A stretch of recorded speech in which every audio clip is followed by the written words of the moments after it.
You should make your way to the Minneapolis restrooms. Wait, did I miss something? Hello, and welcome to episode 105 of Dots, Lines, and Destinations. It's Thursday, March 17th, 2016. I'm Stephen Seagraves, joined today by Faz Mahmood. Hey, Faz. Good evening. And Seth Miller. Hey, Seth. Hello. It's another lovely rainy day in the Pacific Northwest. I think it's a little nicer on the East Coast. Nope. It rained here all day. Oh. Well, I'm not as jealous as I was a few days ago. Yeah, it was really sunny then. Yes, it really was. It was a great day then. Seth is posting pictures of him grilling, and I'm like, oh, it's pouring, So we've got some dots, lines, and destinations to talk about. I think the dot today is going to be the Berlin airport, delayed again. Big news.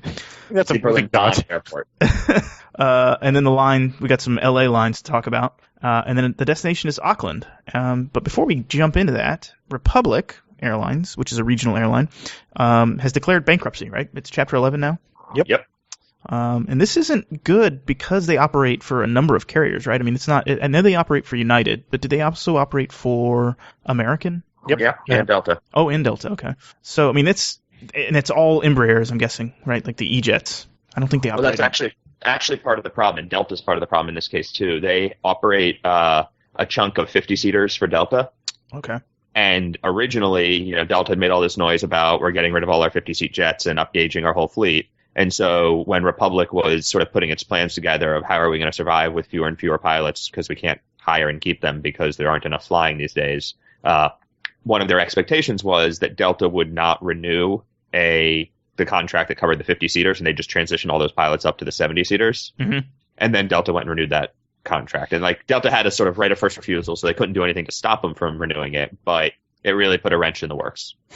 So a spanner, if you will. I guess the question is, how many 50-seaters is Delta keeping around? A few dozen. Okay. Because, were they planning on getting rid of all of them?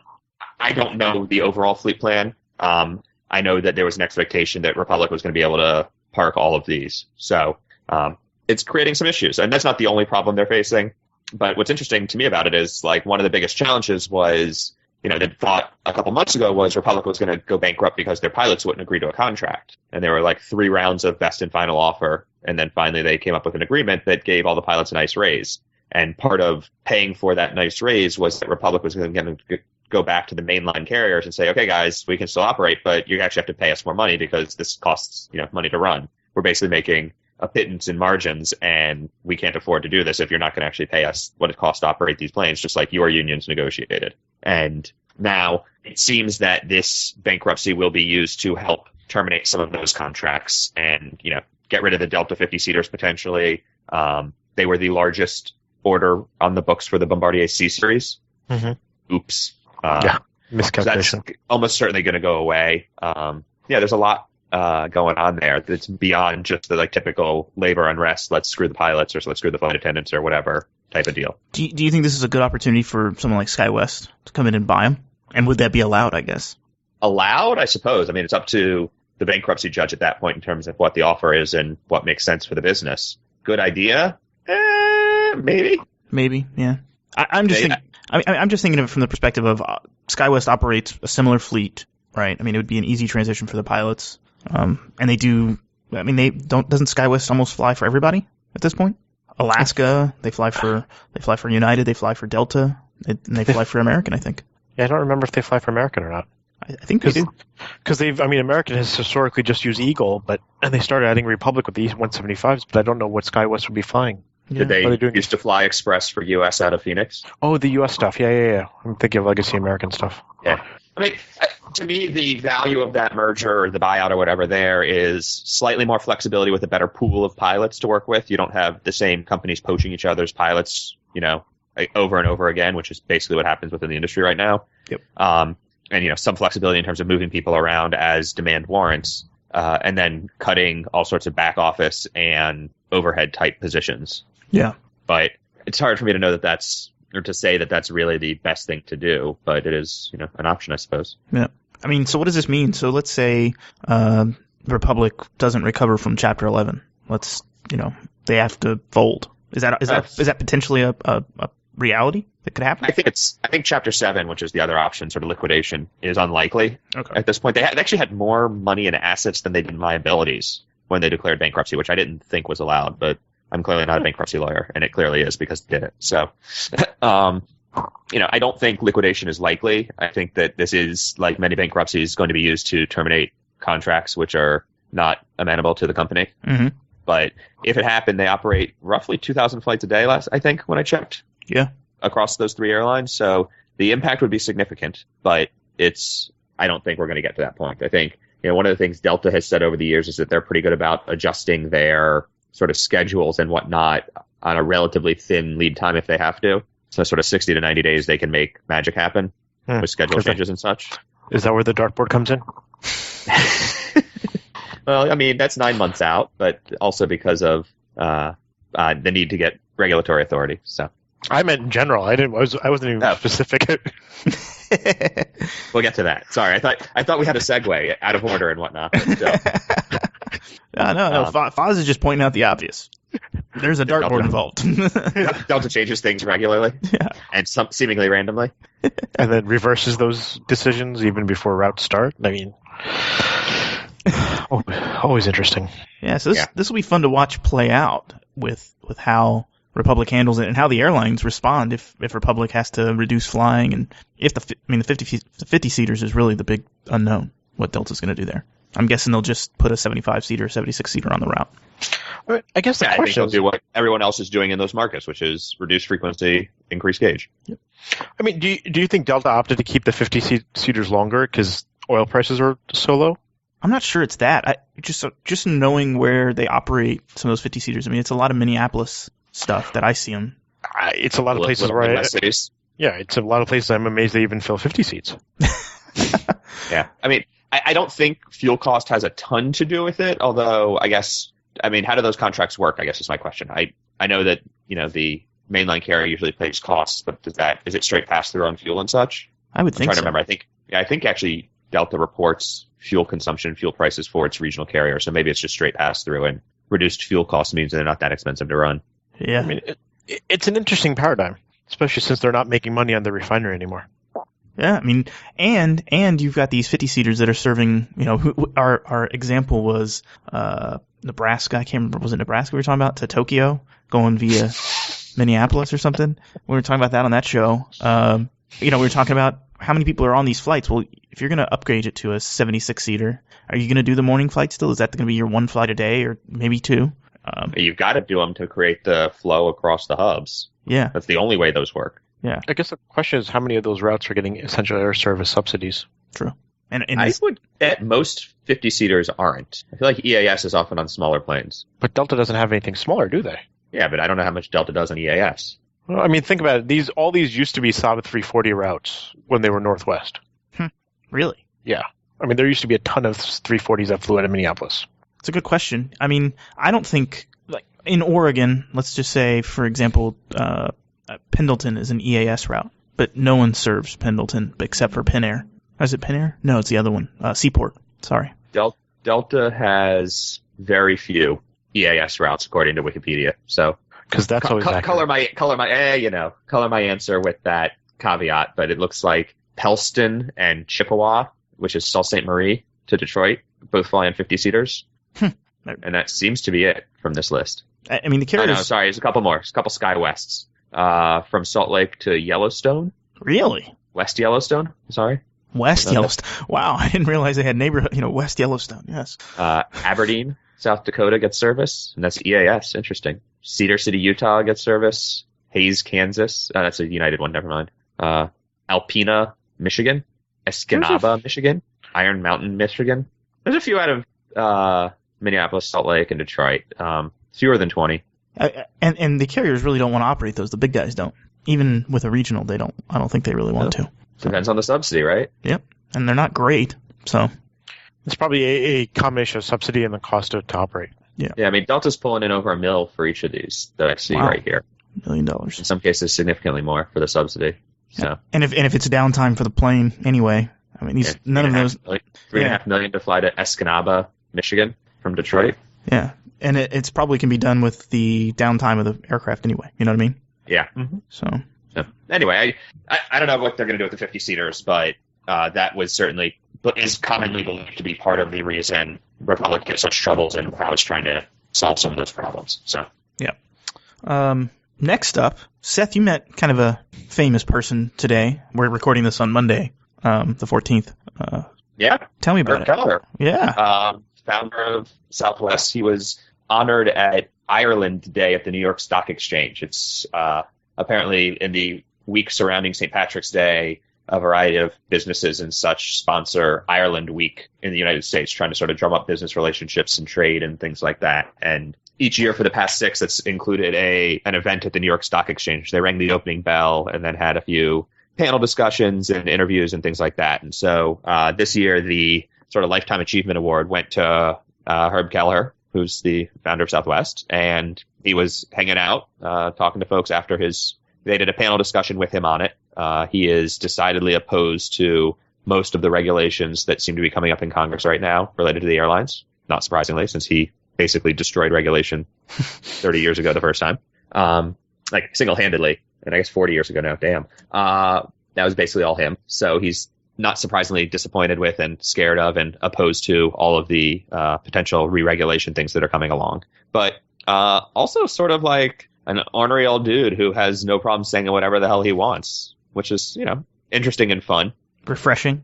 The misogynistic parts less so, but sure. Yeah. Like when a woman was trying to ask a question, he couldn't hear her because the audio in the building was shit. He's like, no, come on up here, come closer. No, come sit in my lap and ask. It's like, That's classy. Jeez, yeah, please. And then repeatedly mentioned how he would be happy if he'd have a drink and a smoke while he was giving his spiel, as opposed to, being in this, in this room where those such things were not allowed. So. Oh, but I mean, you got a selfie with him, so. Got an awesome selfie with him. Nice. I think he was a little confused as to why I cared, but whatever. Shut up, old man. Take your picture. Exactly. I got my shot. So, little random. Obviously, I mean, there was some work involved in it, obviously covering the event and talking about what was going on and that sort of thing. But also a little bit of fun where I managed to work myself into that. Very cool, man. Opportunities. Yeah. Nice. I guess we should just jump on the dot now. Or I guess it's the dot we've talked about before, and it's kind of sad we're talking about it again. The new Berlin airport is delayed again. Surprise. When did they give up? I don't think they can at this point. I think they've invested so much. I'm not sure they can. But this is like the rabbit hole. This is the money pit of airports. Yeah. Yeah, they're now saying 2017 is impossible and 2018 might be. Yeah. And are they saying why? I thought I was reading like it was they need to go back and reinspect a bunch of stuff and probably fix some things that they missed. Have they found the light switch? It's under 10 feet of concrete. Oh, that could be. So that's a no. It is disappointing that it's taken so long, and now we get to like a really close point where they think they're going to open it, and then there's a delay. I want to know who made out with all the cash. Someone scammed a shit ton of money off of this. Yeah, clearly, and it's kind of I'm wondering, and I'm interested because we're going to be in Berlin next week. I'm interested to see if there's like a call for people from citizens saying where'd all this money go? Like is there a scandal in the papers? I doubt there is, but you never know. Someone did get rich though. I mean, it wasn't me. I mean, this thing was supposed to open 4 years ago at this point originally. What are we? 2016? Yeah, I think so. Yeah, about 4 years ago. I don't know what goes wrong in an airport that it gets delayed this long. It's silence. I need crickets. More interesting to me, rather than the reasons it's so delayed and messed up, is they were this was being touted back when it was first invested in and was going to open, that it was going to change and bring in a lot of business to Berlin, which needs a bigger airport and wants to drive. I mean, it's a city of 4 million people, so they want to drive more traffic to the United States and other parts of the world directly from Berlin rather than connecting to Frankfurt or Munich. And now that that's been delayed, has it actually hurt the economy of Berlin? To me, that's an interesting. Someone should do that economic research. Well, I guess one of the questions that I have is, at one point I heard that Lufthansa is not allowed to have flights out of Berlin until the new airport's open, long haul in particular. Yep. Do you guys know what the rationale behind that is? Because clearly Air Berlin has long hauls. Well, part of the rationale is that Tegel can't really handle it, just physically. But what can Air Berlin do but not Lufthansa is a question that I have. Well, I don't think Air Berlin's opened any new routes recently out of Berlin. Right, but they have Miami, they have New York, they have something on the West Coast, I believe. Well, I mean, that's 3 flights. I think that's okay. I don't think that they can add any more, though. It's just, It's physically not possible. There's no gate space. The terminals are terrible. Well, they can just do the hard stand treatment. They already do that in Frankfurt. Yeah. I think it would overwhelm the immigration lines and stuff there. Have you been to Tegel, right? No, I have not. Oh, it's I've been once. It's a bit of a disaster. I mean, yeah, it's a mess. The people who are traveling in and out and, get dropped off at the gate sort of love it because you get dropped off right at departure time. You walk through the little security and you get on the plane. It's like Kansas City in the U.S. in that respect. Connecting is annoying. Concessions are annoying. Lounge is annoying. Bathrooms aren't good. There's not enough facilities. Yeah. The taxi stands are terrible. It's not a fun place to fly. It's fine to fly into. It's not a fun place to fly out of. So, okay. Well, I'll know in a few weeks when I fly through on my way to Oslo. Are you going through Berlin? I am. Yeah, let me know what you think. It's interesting. There's actually a really good long form article if you like a lot of words on Bloomberg. I'll post the link in the show notes. Talking about how in 2011 and 2012, they actually, when they were doing some of the inspections of the fire system, they said it was under control. Like the state of Brandenburg, the city, and the federal government downplayed it. They're like, oh, this is no big deal. And come to find out, it was actually much worse than they had let on. And workers actually took pictures throughout the terminal and kind of, reported how bad things were. And some of it is the smoke systems just weren't detecting smoke, and so it was, that's a problem. That's kind of a problem. So there's soon we are building it. Yeah, we'll build it soon. Yeah, that's exactly right. So it just seems like it's like a disaster of proportions. I can't even get my head around from a financial standpoint. I don't know. I'm speechless. And they're firing people left and right. It's a mess. So we'll see. I have my doubts that 2018 will be when they open. If I sent you a copy of the money pit, could you drop it off at the administrative offices while you're flying through? I mean, I would love to take a tour. I wish someone would give me the chance. I've actually thought about maybe contacting someone because apparently you can do like a photo tour of the place. I think that'd be fascinating. I mean, it's like what? Play the media card. See how far that gets you. Yeah, just like what's abandoned cities look like when they're just newly built? Yeah, it's like that airport in Spain that they built and then never used. Yeah, exactly, just like that. Or Mirabel, which they used for like an hour and a half once. I actually, I went to Mirabel and I actually walked around a little bit. That's kind of cool. They were very. You guys didn't use the terminal though, right? You used an FBO. Yeah, we had to use the FBO. So when we left, I had a rental car and I was like, well, I'll just go over here and park. And kind of walk because the terminals. So walk around outside. Yeah, so I walked around outside, and there's a few doors where you can kind of see in, but there were people working around because they're knocking part of it down and stuff. And I just didn't want to get caught. I thought I would get caught, and it was very tempting though. Ask for forgiveness. The Canadians, they're polite. They'll very politely arrest you. Yes, sir. Please come with us. I would rather not. But we must insist. Okay, all right. I'll come with you. The lines this week are interesting and boring at the same time, which is great. LA, Hong Kong on American, LA, Shanghai on Delta, and the interesting one is LA, Guangzhou. San Francisco. San Francisco, Guangzhou. Apologize about that. Yeah, San Francisco, Guangzhou. Had it wrong in my notes. That'll screw you up. Though I think the LA, Hong Kong route might be the boring route announcement I think I've ever read. When 3 flights a day isn't enough. Yeah. Okay. I mean, it's also not a joint venture, is it? No, but they do cross sell both flights. They cross sell them, but it's not a joint venture. So there is something to be said money wise for American running their own. True. Right. So to clarify, because I think you mentioned it, the LA Hong Kong is America's adding that service into this year. Yep. And so okay, so they have the DFW Hong. Oh, sorry. Yeah, no, I'm saying, and Cathay has a bunch of service, but American is now augmenting that with its own metal. Yep. But so they have DFW Hong Kong service. So how many? Only people west of Dallas are really going to potentially connect in LA, right? For the flights that have feed into LA, so which is a smaller number of routes than Dallas to begin with. And sure. If you are a business traveler, will you pick AA over Cathay? If I can use my system wide, I guess. If I get better earning than the points, if my corporate contract requires it, there's a lot of ifs there that could make it compelling if I have to do a Fly America Act, although code shares now count or do count, so maybe not. There are some interesting reasons for it or not, but right. Parker has said if they expand into Asia, it's going to be out of Los Angeles. I think he feels like a lot of the Asia expansion out of Dallas was misguided. So I'm not saying I think they'll drop Dallas, Hong Kong, but it wouldn't surprise me. They're on record as saying they want to grow it out of L.A. So I'm not too surprised that they're growing out of L.A. But perhaps they miss the fact that they only have like 15, 20 gates in L.A. I mean, that's a good point.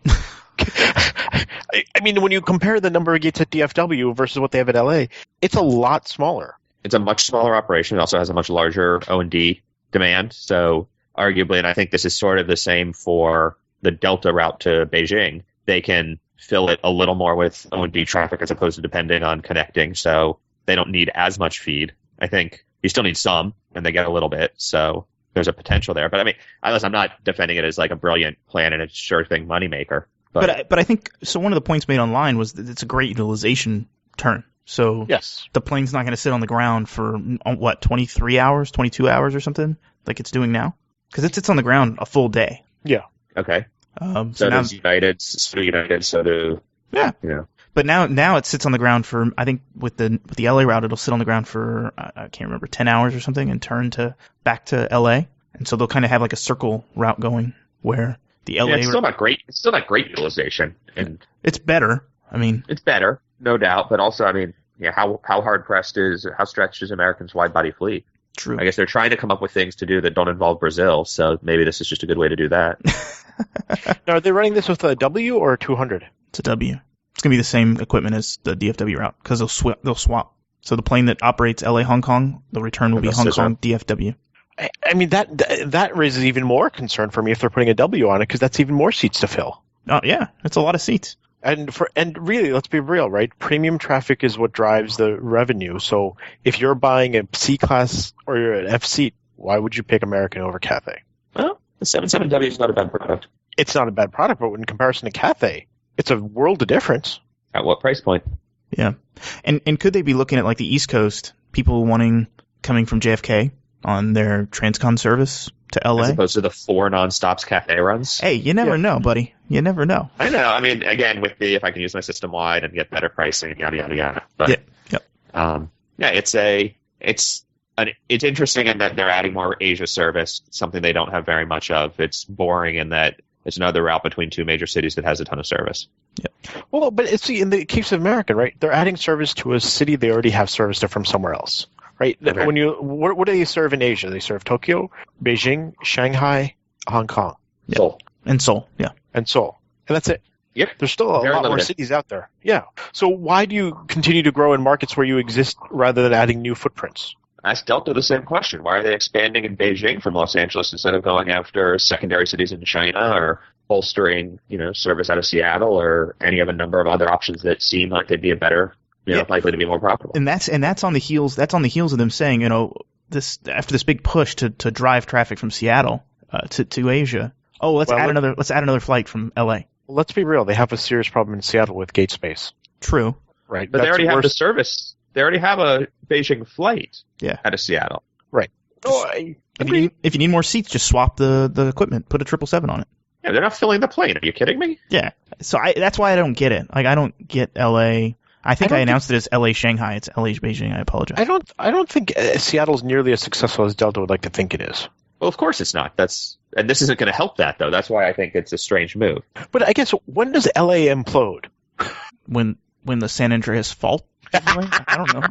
I mean, we're keep adding... the Pacific Northwest was going to fall off when that happens, too. No. Did we have a special about that? Cascadia. We're on the Cascadia fault zone, yeah. Sorry.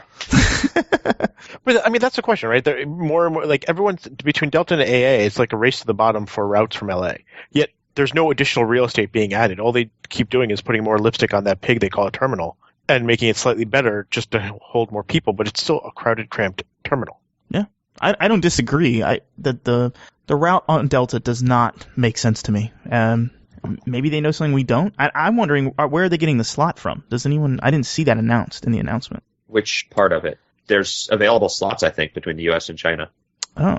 For Tier 1 cities there. So I think it's one of those situations where the utilization of the availability of like good timed slots and whatever is so bad that getting access to slots at Beijing and Shanghai is actually, as long as you're willing to take off hour stuff, it's really easy to do. Mm-hmm. And the bilateral treaty still has space available. Ned Russell from Flight Global had something about that today on Twitter that suggested that there's no problem in terms of availability from a regulatory perspective. Now, landing times, I don't know. Could it just be that Delta's trying to squat on the slot since they lost to NATO? I actually thought that's actually not a bad theory, and I thought about that a little bit. I mean, right, this is hoping that China goes open skies at some point, and they can then do joint ventures with China Eastern and China Southern, who both have operations at Beijing, and China Eastern is a part owned by Delta at this point, so they get some feed there. I still can't see this doing anything but cannibalizing Seattle. Yeah, I mean, in the announcement, they say they'll offer key connections to Denver, Las Vegas, Portland, San Diego, and Phoenix to China. All places except for, San Diego and Phoenix I could see only being from LA, but the others, don't they all have service from Seattle? Yeah. And we have almost hourly service to Seattle and Delta out of Portland. Must be nice. So I don't get it. And to me, the flight time thing, it kind of makes sense what you're saying, Seth. Yeah. I'm wondering, because the next route is San They actually announced the time they're going to run it at. Yeah, they're going to leave Los Angeles at 12:30 p.m. And then they'll arrive in Beijing at 5:45 p.m. the next day. That seems relatively peak time. Yeah. Quick turn out 7:30. Yep. I'm actually a little surprised. I mean, that seems like the sort of time I thought United wanted for their second flight. Yep. Unless they're swapping slots and giving Detroit or something else a lesser slot. Yeah, that could be. So I that part's interesting. What is also a little strange is United's announcement of San Francisco, Guangzhou. I gave you the wrong name on that. That's my fault. It's Huangzhou. Guangzhou is the one down south, yep. Which is one that's been off and on for years, and I think they had the route authority and they're not running. And this is San Francisco. Hangzhou, Hangzhou. Airport code HGH. HGH, Human Growth Hormones. Yes. And this is kind of a city, I would call it would you call it a second tier? I'd say it's a third tier almost city. I believe it's I can't remember now if it's tier 2 or tier 3 for the bilateral. It's definitely at least secondary at best. Yeah. But it's a little, it's not too far from Shanghai, but it's far enough that it's sort of, it's its own 8 million people kind of thing. Yeah. I mean, you look at it on a map, you're like, oh, that's not that far. But I mean, you zoom in on the city, it's not a small city. 3 or 4 hours of pure traffic from there to the airport. Shanghai. So. And I talked to a couple people on Twitter about the route, and they're excited because they live in Hangzhou, and that for them to go to the United States, they have to travel for the most part up to Shanghai to get to the United States, and so this is a great option for them. There's a lot of business out there these days. Like high tech and manufacturing has moved sort of west of town, so there's options for business travel in addition to leisure. Yep. And they're going to operate United's going to operate it 3 times a week, I think. Yep. On a 787. 787, and I think it's a 787-9, so it's a bigger bird. So United's doing some interesting things. I mean, they're flying to now Xi'an. They're going to fly there soon. Chengdu and Hangzhou. Yeah.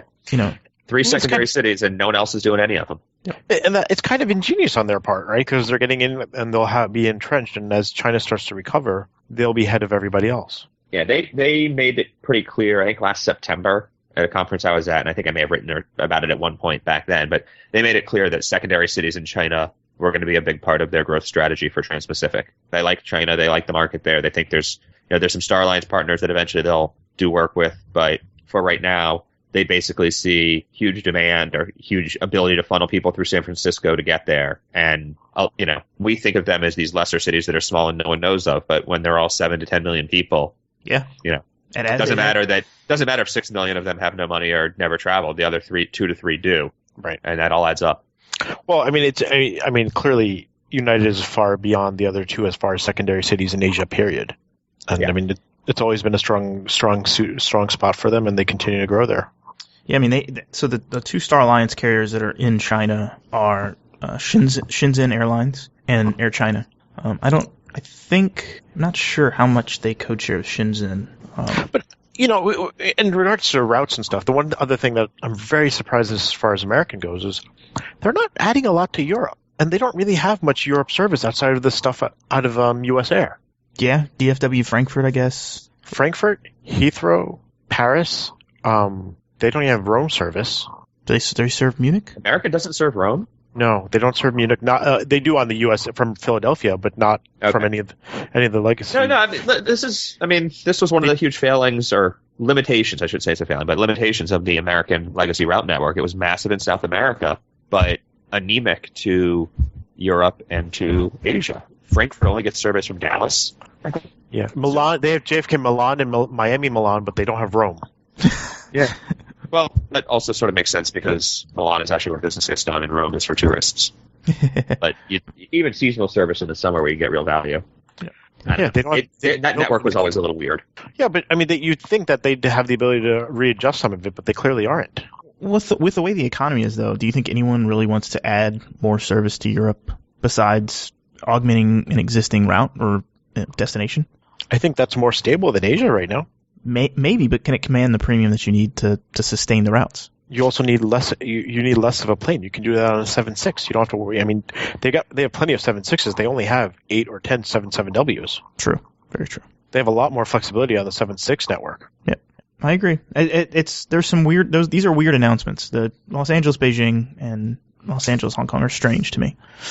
Maybe Maybe they got a joint venture on the dartboard.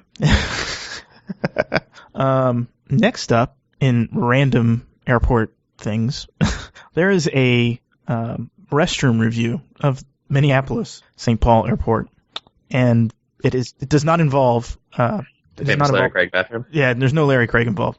Brett Terpstra did a great review of the bathroom, and I think everyone should go read it because it's funny, one, and two, it's actually practical. And he brings up some great points because there's some terrible bathroom designs out there in airports. And so I haven't had a chance to read it yet, but has he commented if it's single ply or two ply? I didn't see a ply. He does not mention that. Because you know what, someone we know very well, this would be a very important thing to them. Yes. It would be, yes. One of our guests, in fact. Yes. Our guests. we may have actually had that discussion in that episode. I think we did. But he talks about, there's a place to hang your bag that's, not on the back of the door. The walls go to the floor. Cubby hole? There's a cubby hole to put your stuff. And yeah, it was interesting. Like lots of little places and things that are convenient for while you're sitting there hanging out. Yep. And so I guess the question that I have is, these are all very basic things. I mean, it's great that they have come together. It's like the automated, like my favorite is you walk into a bathroom, automated soap dispenser, automated faucet, but no paper towels, or 2 of the 3 or 1 of the 3. Well, why has it taken so long to just put these common sense things together? When was the last time you ran into people that actually had legitimately common sense? Hey, present company excluded or no? He's unapologetic. I'm not saying we're perfect. I'm certainly not voting myself as having common sense all the time. Well, he one thing he does point out that I notice when I'm in an airport bathroom is that usually it's like a line of sinks and a line of stalls and a line of urinals for a men's restroom. And it's just like this weird, you're trying to scoop by people who are washing their hands or trying to get to, the paper towels are at the door. So those people are trying to get out. You're trying to get, and it just makes for terrible flow. And he talks about how at Minneapolis it's actually designed to reduce those traffic jams, which is nice. You mean like in O'Hare where after the renovation they put all the urinals in a corner so only one person can go in or out at a time? Exactly. It's my turn. Okay, well there's 4 urinals for you to choose from. Yeah. So I thought it's worth a read. I thought our listeners would enjoy it, and we'll put it in the show notes. Is that this episode's bathroom humor? Yeah, exactly. We got it in. We got our quota in. Seth, you had a what would you do type question for travel. What is this? Yes. What is this you're asking? I'm planning to attend the Farnborough Air Show later this year, and that's in outside London in mid-July, so it'll be nice and hot and disgusting while I'm there. But I have to get home. I think I'll be arriving from Tokyo, so that'll likely be an award trip of some sort. But I have basically, as I seem to frequently do, need of a one-way ticket from Europe back to the States, and I could turn it into a round trip, I'm sure. But Norwegian has nonstop service Gatwick to JFK, and it's like $750 or $650, depending, I think, on what day I travel, versus FI. I always want to call them Finnair. Iceland Air has connecting service, which is a little cheaper, but it's in coach. And I'm curious, would you guys do that? Would you go back to a legacy carrier? I feel like I've tried the Norwegian thing on the 787 before, and I got burned. Got swapped out for a 340 high fly or something like that. So I'm a little gun shy, but I've heard decent things about the premium economy product. I'm intrigued to try it. I don't know. What do you think? Well, they also have more 7/8s now, so it's a little more, that operation is a little more stable. Yeah. But I would say, are those your only two options? Why don't you go up to Oslo and fly on one of those fares? are they still cheap? Yeah. Oslo or Stockholm is like less than $400 one way. GPU-able, no less. Yeah, I don't have those though. I have friends, but I try not to call in those favors too often. Yeah. High friends in low places. Exactly. No, yeah, that's a fair point. I am in the midst. I'm probably, my alternate to get there is the back half of one of my Oslo fares. So I certainly understand that, some of those exist and that there are options there. But I don't know. It was an interesting thought and just sort of trying to figure out, is Norwegian worth trying again? Is the premium product on the 787 worth basically $150 or $200 premium over coach elsewhere? I guess that's the real question, right? Is if it was $600 in coach or $800 in premium, would you just pay the $800? Probably. Yes. So for me, since you haven't flown on a Norwegian 787 yet, though. I have not. To me, that's kind of like the selling point. You've flown Iceland Air in coach. Sure. And I did it last year, in fact. And you have to do the connection, which isn't bad, but Nope. It's not a great coach product. Actually, the coach isn't great. I got Comfort Plus or Coach Plus or whatever they call it. I actually think it's Comfort Plus. I think I'm in Delta Share name. And they block the middle seat. You get a free meal. It's actually pretty nice. Would you be guaranteed that on this flight? I haven't checked to see if the fare is the Plus product or not, so I don't know. You could take the Air Canada 319 from Heathrow to St. John. It's funny you mentioned that. I'm going to likely be in Ireland a month prior, and I was looking at the WestJet and Air Canada narrow bodies across the Atlantic for that one. Wait, I didn't realize WestJet was doing something across the Atlantic. What are they doing? WestJet has Dublin to St. John. St. John's. On a 737? Yeah. No, I'm out. Oh, wait. You could go down to the Azores and fly to Boston. You guys. I would love to try to get the Azores in. I don't think that's going to be a viable option, though. Wow. That's some good questions. Maybe our listeners have an opinion. I don't know. I have a couple weeks probably a month before I actually have to make a decision, but it's just something I've been thinking about. Yeah. That's good. I personally, I think I would go for the 787 just to try Norwegian's product finally. But that's just my 2 cents. All right. Lastly, destination, Auckland. Seth, you've been there. I don't think Foz and I, neither of us have been there. You're a big fan, though. I am. It was, the first time I went was on the United Mistake Fair, God, how long ago was that? 10 years? 9 years? A long time ago. I think it was 9. I think it was Christmas, 2008 I was there, so 8 years. Or 2007, 2008 New Year's. So, just over 8 years ago now. So that was the first time I went. Was there for a couple days over Christmas. I was back again this past December as part of an Air New Zealand, the Houston inaugural, did a press trip for Airways News and went down there, hung out for a couple days, and then flew back on the inaugural flight. And so I do like it. It's a small town, and it being the biggest town in New Zealand, that's a little challenging to deal with. I mean, New Zealand's main draw seems to be its nature and outdoorsy sort of stuff. But as cities go, Auckland is a good one. And I think had some interesting experiences, some interesting sort of fun and nice day trip type stuff. Had one really bad day trip with them that the group put together. It was sort of get on a bus and we'll show you 10 different things out along the coastline. I don't recommend that sort of tour for anybody. And this reinforces that decision. But there are black sand beaches if you go out to the West Coast. There's easy access to other things right in the heart of the city. There's a bajillion boats. So everybody apparently owns a boat or two. So getting out on the water is a lot of fun and legitimately the best ice cream I've ever had in my life. Wow. So Giappo's, it's downtown, sort of right in the heart of the central business district. He serves more ice cream daily than people go up in the big tower they have in the middle of town. Wow. So yeah, that's an interesting one. And it's he was a pastry chef, classically trained in Italy, was making pastries and loving it, except the part where they weren't selling, and he put on 20 kilos because he was eating all the leftovers every day.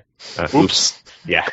But then learned to make ice cream and started making all these different flavors and combined them with his pastry skills. And now it's bespoke custom ice creams with crazy toppings and weird flavor mixes and all these things with I did it as part of a tour, so we were fortunate, and it was a tour with the New Zealand Tourism Board, so we clearly got special treatment. I fully understand that. By which I mean the owner and his wife sat down and brought us one of everything. That would not be an affordable or legitimate way to try things when you're there on your own, especially because the cones go for up to $20 for the fancy combinations.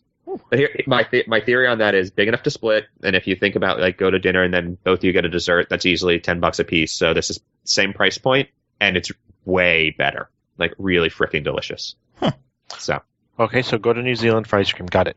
I'm okay yeah, with that. basically that's my sales pitch right now is go to Auckland for ice cream.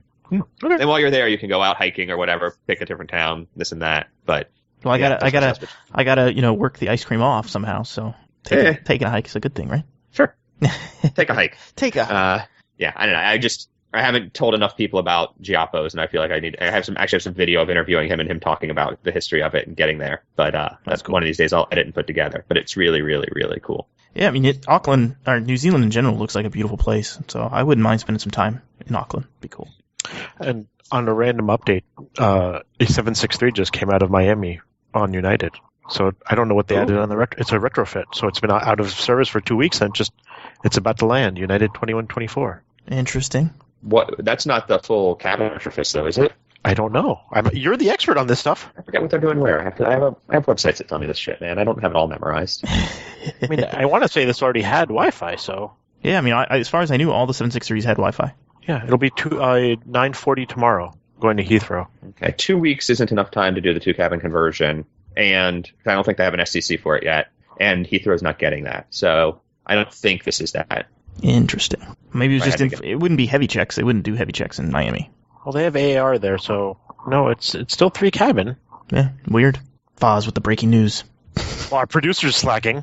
Hey, listen, he's working. He's working hard. Yeah. Or something. Or hardly working. Yeah. Well, I think that wraps up the show, guys. To our listeners, you guys can follow us on Twitter @DotsLines. Follow us on iTunes. Leave us a comment. Love to hear from you. Thanks for listening. Talk to you next time. Bye-bye. See you.